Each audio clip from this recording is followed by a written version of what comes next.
बुझाते नहीं खे।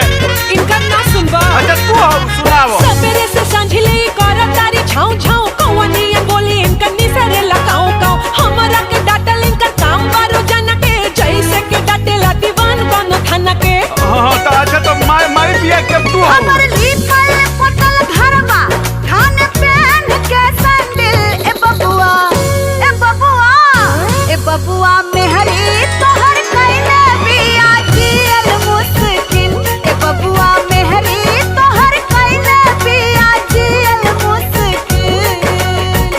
और तो सास पतोह के लड़ाई से बढ़िया बहिमा बॉर्डर के लड़ाई।